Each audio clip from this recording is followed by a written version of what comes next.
Fala Dev, seja muito bem-vindo a mais um vídeo do canal. Se você gostou dos últimos vídeos ou tá gostando dos conteúdos que eu estou trazendo para vocês, se inscreve aqui no canal, deixa o seu like. Bom, o vídeo de hoje eu tô querendo mostrar um pouquinho para vocês como é que tá o meu Home Lab.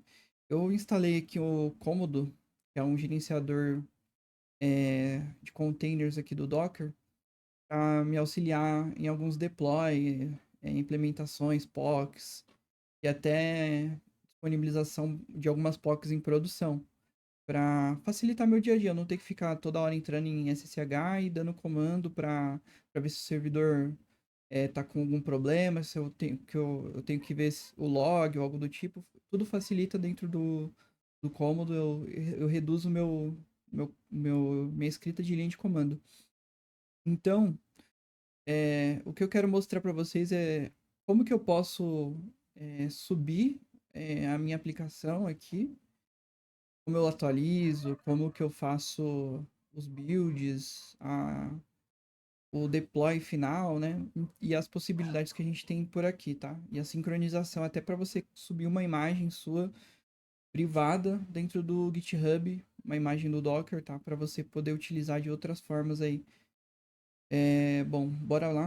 A primeira coisa que eu quero mostrar para vocês aqui é a parte do repositório. É sincronizar com o GitHub. Eu tô com um projeto aqui que é o mesmo projeto que eu apresentei para vocês que eu tava refatorando. Tem muita coisa para fazer nele aqui ainda.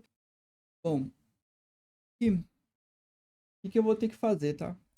A princípio, eu tenho que gerenciar as minhas credenciais, né? Tenho que gerar um token do GitHub para poder sincronizar com o Cômodo.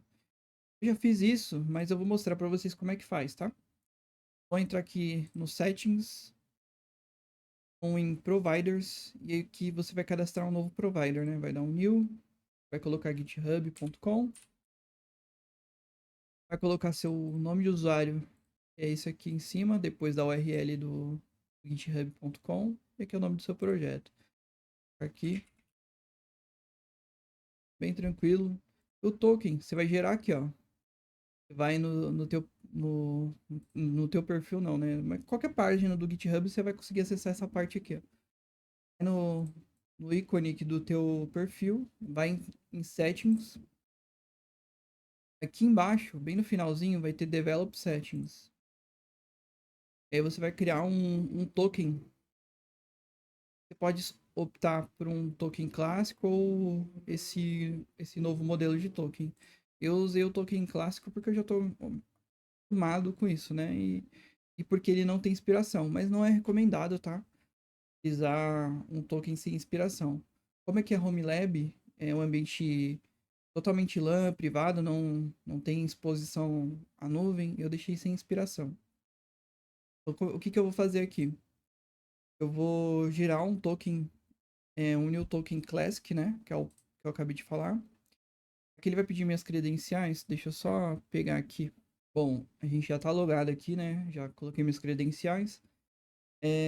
Então aqui eu vou colocar o nome pro token. Você pode dar qualquer nome. Eu não vou gerar esse token, mas é só para mostrar para vocês qual permissão que eu vou dar aqui. Pode fazer mais de um token, tá? Não tem problema. E aí, dependendo do que você vai fazer, você vai atribuir o token lá pra ação. Eu faço um token só mesmo para atender as duas coisas que eu preciso, que é a leitura e escrita dos repositórios. Mas se você quiser só a leitura dos repositórios, também pode configurar. Eu deixo marcado aqui o repo por completo, tá? E outra coisa eu coloco é leitura e gravação dos pacotes. O que é os pacotes? É onde você vai guardar as imagens, os seus builds, tá? Então, eu deixo esses dois habilitados e gero a credencial. Tá? Ele vai gerar um token para vocês vão cadastrar o token lá nesse botão, nessa caixinha aqui. Vão criar e aí ele vai estar bem aqui. A mesma coisa você vai fazer com esse endereço aqui, ó, ghcr.io, que é o endereço do GitHub para os pacotes. Esse endereço aqui é o que vai apontar para sua imagem, tá? O endereço da sua imagem. Então é a mesma coisa. É o endereço, o usuário e o seu token. Pode ser o mesmo token, tá? Que nem eu fiz. Então, o próximo passo aqui é a gente clonar o repositório. Vai clonar o repositório aqui. O dash finras. Vamos criar aqui. Vai copiar isso aqui e deitar pra gente. Então eu vou escolher o servidor. Dá pra você ter mais de um servidor aqui no cômodo. Você pode subir só o back-end do cômodo e sincronizar os back-ends. E aí você consegue comunicar com mais de uma máquina que tenha o Docker instalado. Isso facilita na hora de gerenciar tudo em um painel só, não ter vários painéis. E se vocês quiserem ver como é que faz isso, eu posso trazer um vídeo de instalação do cômodo, configuração de duas VMs, por exemplo, para se comunicarem. Eu tenho um ambiente aqui que é apartado. Eu posso mostrar para vocês aqui. Tem um Proxmox instalado. Então, com o Proxmox, consigo gerar mais de uma VM e gerenciar isso. Então aqui, ó, podem ver que eu tenho aqui um servidor que já tem aqui o Cômodo instalado e o Cloudflare. Esse aqui que eu faço deploy das minhas aplicações, eu só não mostro porque tem coisa que está em produção, acho que não é legal eu ficar mostrando aqui. Tem credencial, tem muita coisa aqui que não pode ser vazada, então eu prefiro não mostrar. Mas aqui eu tenho umas 3 aplicações rodando, mais o Cloudflare aqui rodando como um proxy aqui, distribuindo minha aplicação.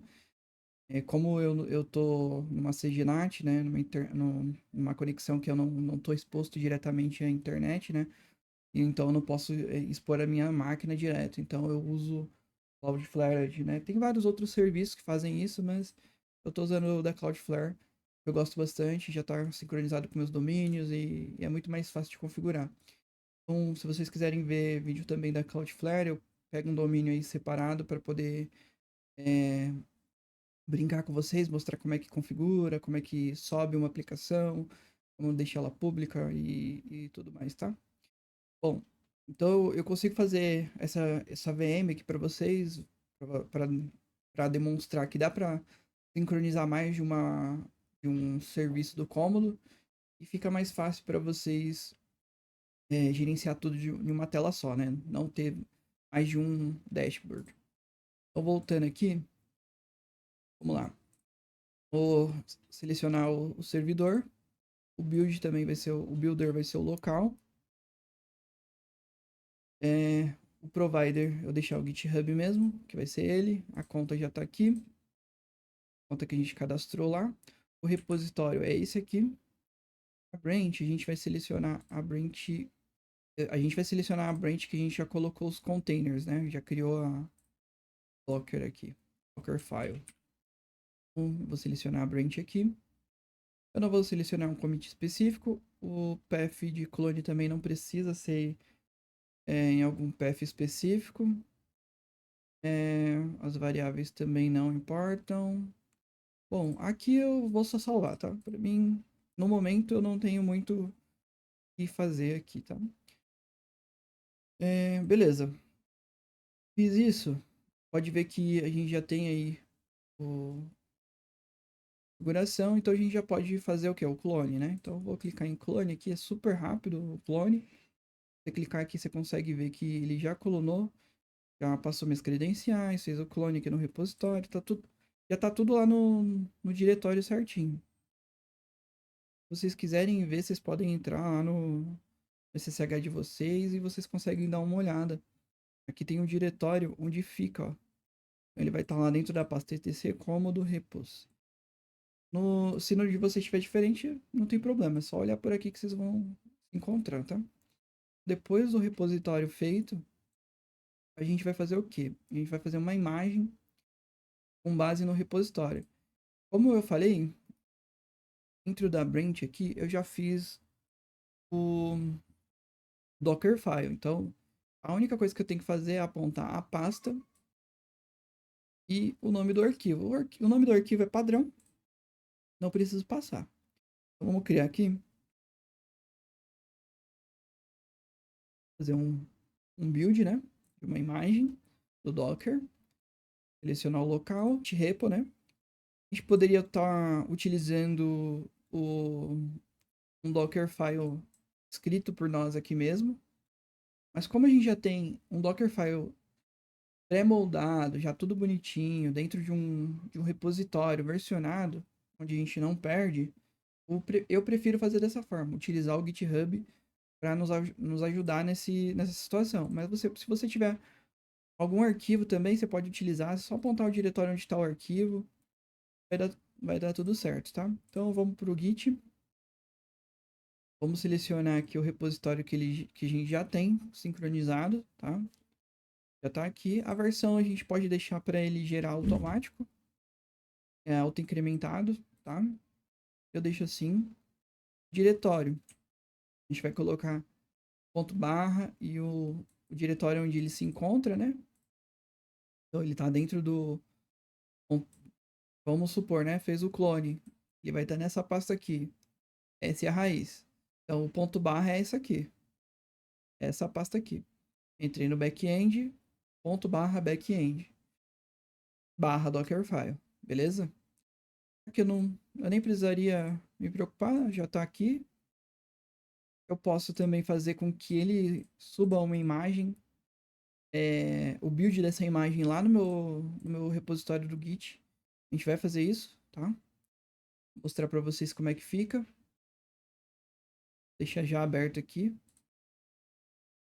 No meu perfil aqui para já deixar aberto. A gente vai entrar aqui em Packages. Ele vai aparecer aqui. Bom, vamos lá. E no caso de uma organização, você já sabe, né?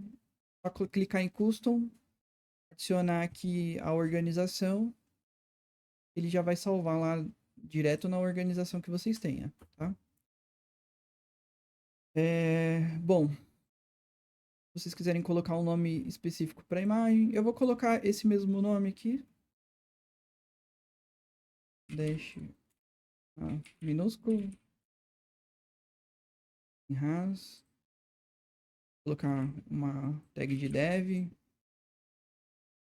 Na verdade, eu vou deixar sem tag, vou deixar limpo. Aqui tudo certo, não vou mexer em webhook, mas é uma ideia interessante.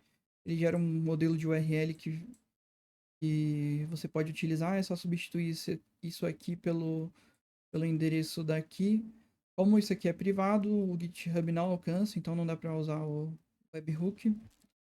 Teria que expor ele para a web, que nem eu falei com Cloudflare, você consegue, né? Beleza, acho que tem mais alguma coisa. Vamos ver. A gente tem a imagem, tem um pré-build, tem um build args. Geralmente no build args eu adiciono. No build args não, no extra args aqui eu adiciono no cache. No cache ou no cache? Não lembro. Vamos testar. Se ele vai reclamar. Eu adiciono pra toda vez que ele fizer o build, ele tentar fazer o build do zero, não usar cache. Mas isso porque eu uso imagens já separadas. É uma boa quando você tem informações que você precisa sempre baixar. Se nessa imagem tem um link que sempre faz um wget ou um cur, para ele não fazer cache daquilo. A não ser que, tipo, tudo que tá ali dentro daquela tua imagem, daquele Dockerfile, seja importante e são estáticos. Aí tudo bem. No meu caso, é, eu uso o nocache porque nem tudo ali é estático. O que é estático eu já deixo numa imagem separada, como uma imagem base que eu uso, apontando esse Dockerfile para essa imagem base, que é já um modelo pronto, é um ambiente, por exemplo. Eu vou subir uma aplicação em PHP, eu já monto toda a base do PHP. Se eu vou usar um Yoncube, eu já deixo instalado, pré-instalado o Yoncube, já deixo o ambiente todo pré-moldado, que é uma imagem que fica um pouco pesada, e a gente fazendo isso, fazendo aquele pré-build em partes, a gente reduz esse tempo de compilação. Eu faço uma vez só a base e posso fazer N vezes ali o build final. Eu posso ter várias versões da minha aplicação sendo copiada já para um ambiente, já para um build pré-moldado. Então, vamos seguir aqui. Aqui a gente já pode tentar fazer o build, né? Para ver se vai dar certo. Vamos ver se a gente não fez nada errado. Acho que não. Uma imagem sólida, já tinha testado ela. Bom, já buildou. Então a gente pode dar uma olhada aqui também no comando que ele usou para fazer um build. Caso você não esteja familiarizado com os comandos do Docker, então você pode aprender bastante aqui na ferramenta. Pode olhar aqui comando que ele utilizou, para adicionar tag, para adicionar argumento e tudo mais, tá? Então aqui você pode olhar também o log do build, para ver se ele cacheou alguma coisa, se você fala, putz, isso aqui não deveria tá fazendo cache. Então você pode ver se se o teu comando de no cache tá funcionando ou não, né? Pelo jeito funcionou. Apesar que eu tô rodando pela primeira vez, então ele não vai ter cache, né? Ele até baixou a imagem e tudo mais. Realmente quando acontece isso é porque eu não tenho nada, tava limpo o ambiente. Eu fiz essa instalação aqui limpa nessa máquina, para mostrar para vocês. Bom, agora com o build vai ficar muito mais fácil. Por quê? A gente já tem um build. Tem uma outra coisa que a gente esqueceu, né? O nosso push, né? O nosso push pro GitHub, a gente pode dar uma olhada se deu certo, né? Então a gente pode vir aqui, dar um atualizar. Ó, legal? Viu a nossa imagem. Então a gente poderia usar essa imagem para buildar, ou para buildar não, para publicar, né? Para fazer um deploy. Ou a gente pode usar a imagem que já está no container. Então se você quer fazer uma pilha, um stack ali, você consegue usar essa imagem aqui também. Então, é uma boa para você que quer subir mais de um serviço com o Docker Compose. Então você pode usar essa abordagem. Você builda, faz todo o processo e no final você usa a imagem aqui. E para usar aqui é só colocar tag de recente, né? Você pega aqui o, o link, né? Você pode vir aqui em stack, fazer um teste aqui, fazer o UI mesmo. E aí vai aqui e adiciona. Se tiver outro serviço que você quer adicionar, um post, criar um outro tipo de banco de dados, você vai colocar aqui dentro e vai colocar a imagem dele. Você pode fazer uma stack de publicação. Não daria para fazer diretamente com aquele build que a gente utilizou, porque não tem essa opção aqui pro formato de stack. Eu poderia fazer o quê? Fazer um Docker Compose, né? Que eu fiz. Eu já estava pensando exatamente nesse cenário, né? Para mostrar para vocês. Só que eu já tenho um Docker Compose. Então eu posso pegar e fazer a mesma coisa. Ele vai fazer o quê? Ele vai pegar e fazer um build exatamente do mesmo Dockerfile e vai utilizar ele em produção. Olha que legal. Vai disponibilizar na porta 80 todo o serviço, né? Na porta 8080, todo o serviço. Então, vê, ó, vamos exemplificar. Eu não vou rodar porque eu já rodei, eu já fiz um e eu quero seguir com aquele outro, tá? E já tenho o repositório, não precisa reclonar, também não. File path. Então, você pode colocar aqui o nome do arquivo.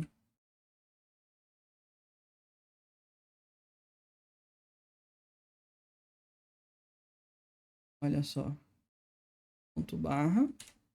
É o diretório onde está o arquivo. Na verdade, o diretório você pode colocar aqui em cima, né?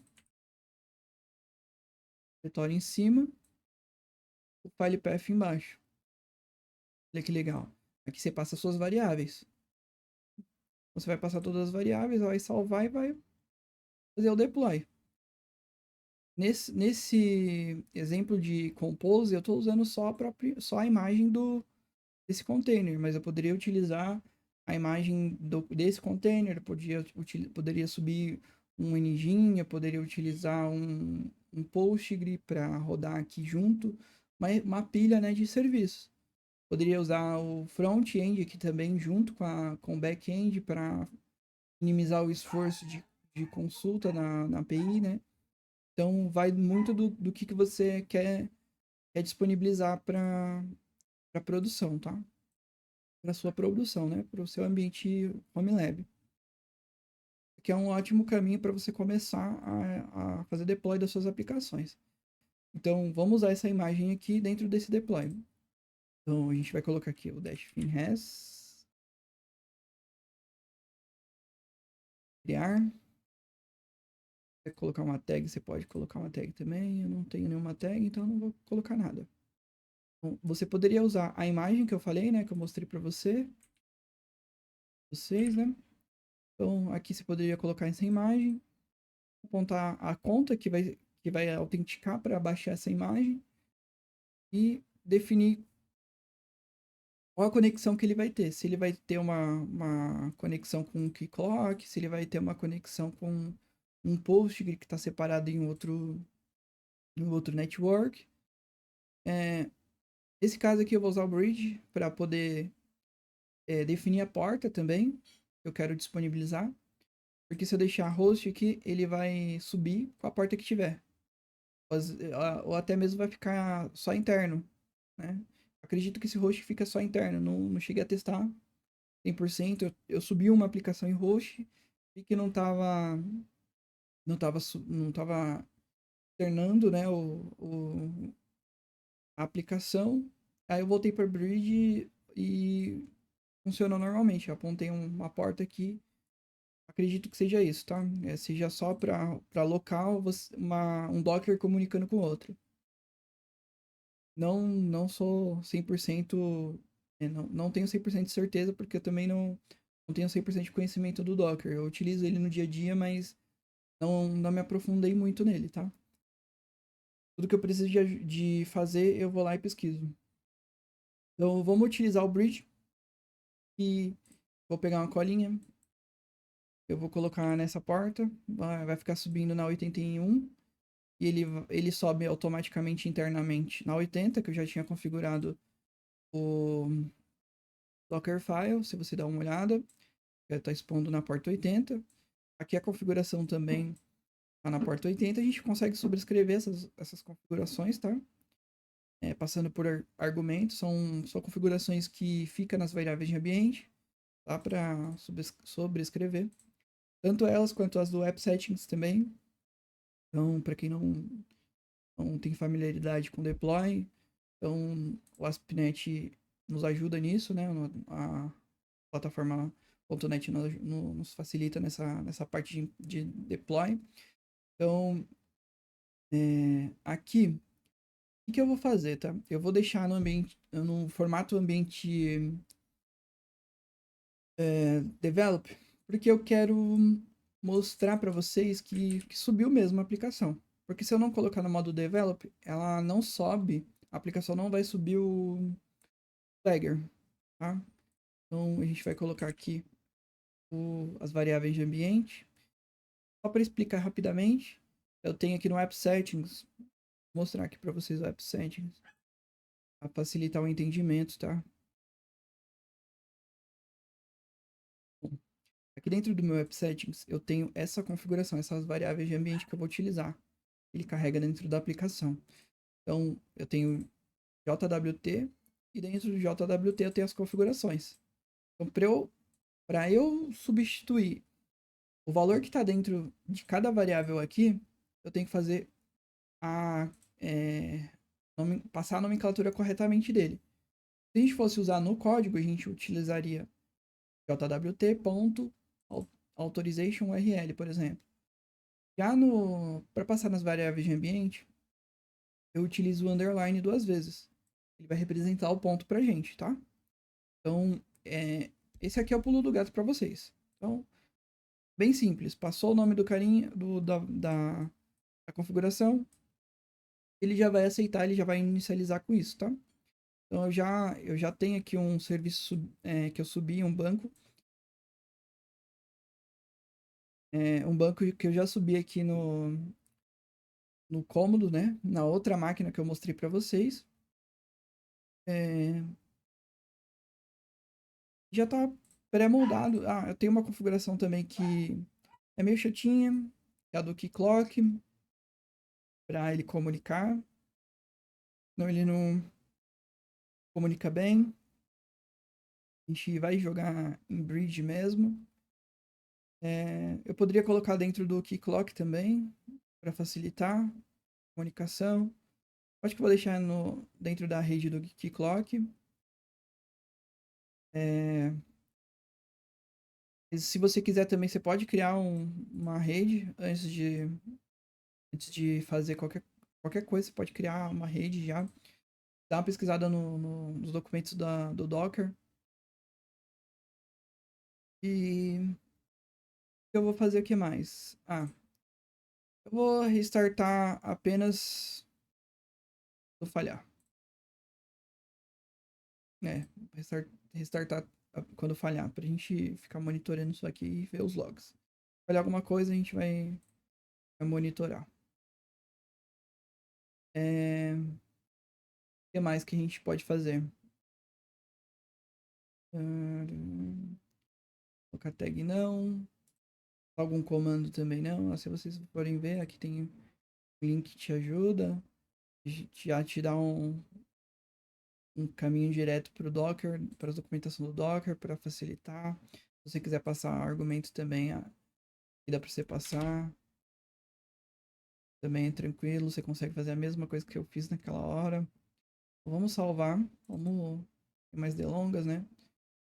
Vamos seguir aqui com o da imagem. Vamos ver aqui como é que ele fez. Ó, ele foi lá no Hub, fez um pull da imagem, ele já baixou a imagem, já está atualizada, né? Porque a gente buildou aqui.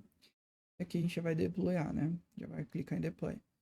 Viu instantâneo, né? Foi bem rápido, a aplicação tá super leve. Ó, ele fez um Docker Run e já passou aqui as configurações, tá vendo? Ó, a configuração do Keycloak, passou tudo. Toda vez que eu estopar, ó, então stop.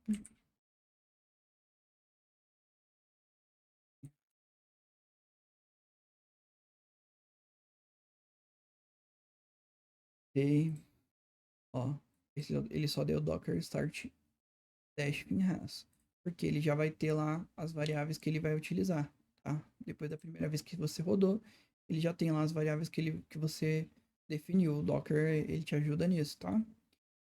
As variáveis vai sempre subir junto com a aplicação, depois que você rodou a primeira vez. E caso vocês queiram mudar as variáveis, recomendo destruir e rodar de novo, tá? Bom, agora a aplicação rodando, a gente já pode olhar como é que tá a saúde dela. Pode vir em log e já olhar aqui como é que tá funcionando. Pode ver que tem 2 logs, a gente startou, ligou uma vez, né? Então startou 2 vezes. E foi onde deu o shutdown nela. E aqui a inicialização da aplicação. Pode ver que ela está rodando na porta 80, mas como a gente definiu que a gente vai expor ela na 81, a gente já pode testar na 81 também. Dentro do Docker vai estar 80, para fora do Docker 81, tá? A gente pode acessar o terminal também, a gente pode olhar como é que tá a aplicação aqui. Pelo terminal, a gente pode fazer a configuração de alguma coisa, mudar alguma coisa no AppScientix também. Mas eu recomendo sempre, qualquer alteração que vocês forem fazer, ou usar um gist, né, que é a página lá do Git, que você pode colocar arquivos de configuração privada. Eu só não mostro a minha porque eu tenho, senão ele vaza muita coisa, tá? Ele já mostra de cara aqui um monte de configuração já aberto. Ele não mostra só o nome do arquivo que você tem. Mas eu posso criar um repositório depois e mostrar para vocês como é que utiliza isso. Mas é uma boa utilizar ele também para você sempre baixar alguma configuração ou substituir um app settings que você queira, para ele buildar a imagem e baixar esse app settings novo. E a de produção, por exemplo, tem as credenciais do banco. Ou até mesmo você quer usar um Key Vault da vida, que tem configurações de produção. Então você tem todos os parâmetros ali, mas quem define as variáveis, os valores das variáveis vai ser o Key Vault, tá? Então dá para você brincar bastante. Isso aqui são várias possibilidades que vocês têm, tá? Bom, aqui a gente já pode ver que está rodando. Vamos testar? Vamos tentar acessar essa aplicação. Ele já tem aqui que é a porta 81, mas eu preciso rodar o IP aqui. E ali tá com o nome, né? Então não serve, né? A porta 81. 2.81. E já tem aqui uma cola já, que a gente já acessou uma vez. Então pode ver que a nossa aplicação já está rodando. A gente pode testar também se ela está comunicando bem com o Clock. O Clock tem que estar comunicando bem, você tem que passar, ele tem que capturar o, a audiência, o issuer, tudo certinho, tem que estar batendo com a URL. Deixa eu ver, é teste. Vamos testar aqui. O ambiente local, tá? Nada tá exposto na internet, eu só fiz isso aqui para vocês terem uma noção e é o ambiente que eu testo essa aplicação também, tá? Tá. Já tá comunicando com o banco, já tá comunicando com o Keycloak. E a gente pode olhar, vou deixar mais próximo isso aqui, de olhar o log, pode ver que ele tá mostrando pra gente o log da query que ele consultou. Ele só não vai mostrar, talvez, deixa eu ver. Ele não vai mostrar a parte do key clock sendo validado, porque eu acho que eu tirei, eu tinha colocado para debugar, porque quando eu subi a primeira vez aqui, o ambiente do cômodo deu vários problemas, o key clock não estava alcançando, o issuer estava mudando, por conta do endereço que a gente passava no app settings. Aí depois de muita luta, eu consegui identificar o problema com essa validação aí, olhando no JWT.io, verificando que o issuer gerado era diferente do issuer que ele estava validando, tudo mais, né? É um detalhe bem chatinho, porque a gente utiliza o URL do block para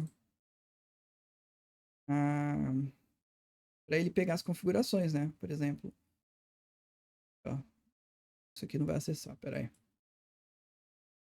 Olha que interessante. Assim ele não iria acessar.